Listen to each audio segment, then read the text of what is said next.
Hi అండి అందరికీ. ఈరోజు నేను క్యాలీఫ్లవర్ చట్నీ ఎలా చేస్తానో చూపిస్తానండి.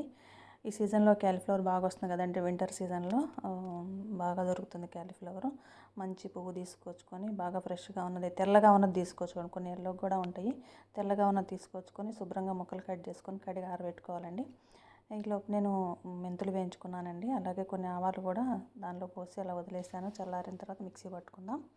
ఈలోగా క్యాలీఫ్లవర్ని కట్ చేసి ముందుగానే శుభ్రంగా కడిగి ఆరబెట్టుకుందండి. కొంచెం సాల్ట్ వాటర్లో వేసి ఒక 10 నిమిషాలు అలా వదిలేసాను. తర్వాత జల్లిబుట్టలో వేసుకొని వాడేసి క్లాత్ మీద ఆరబెట్టుకున్నాను. అది పూర్తిగా డ్రై అయిపోయిందండి. తేమ ఉండకూడదండి, అస్సలే తేమ ఉండకూడదు. శుభ్రంగా ఆరిపోవాలండి. మన చేత్తో పట్టుకుంటే తడి తగలకూడదు, అసలు అలా ఉండాలి.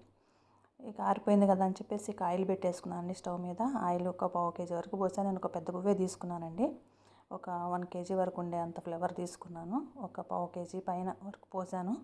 ఆయిల్ వేడెక్కిందండి. కొంచెం దీనికి పోపులో ఆవాలు వేస్తానండి. కొంచెం ఆవాలు వేసుకున్నాను. అలాగే తర్వాత కొంచెం పసుపు కూడా వేసుకుంటానండి. నేనైతే కరివేపాకు వేసుకున్నాను. అలాగే కొంచెం పసుపు వేసుకుంటున్నాను. ఇక ఆరిపోయిన క్యాలీఫ్లవర్ ముక్కలు తీసుకొచ్చేసి మొత్తం ఒకేసారి పోసేసానండి. ఇక ఈ ఆయిల్ అయితే వీటిని 1 నుంచి 2 నిమిషాల కన్నా ఎక్కువ అస్సలు వేయించాల్సిన అవసరం లేదండి.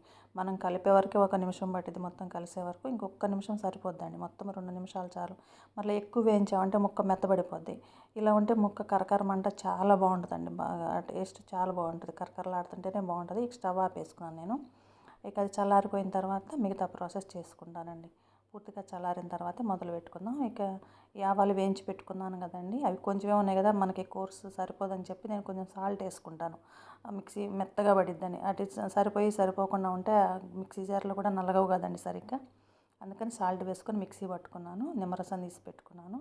ఇక మిక్సీ వేసిందంతా కలిపేసుకుంటున్నాను. ఇక సాల్ట్ అనేది కొంచెం నెక్స్ట్ అయినా చూసుకోవచ్చు అండి. కొంచెం అర్థమైన వాళ్ళు అప్పుడే చూసుకోవచ్చు. కొంచెం కారం 2 స్పూన్లు వేసుకున్నానండి. అలాగే నా దగ్గర కాశ్మీరీ చిల్లీ పౌడర్ కూడా ఉంది. అది కూడా కొంచెం 1 స్పూన్ వేసుకున్నాను, కొంచెం కలర్ బాగుంటుందని. ఇక మిక్సీ జార్లో నేను వెల్లుల్లి కూడా ఒక కోర్స్ తిప్పుకున్నానండి.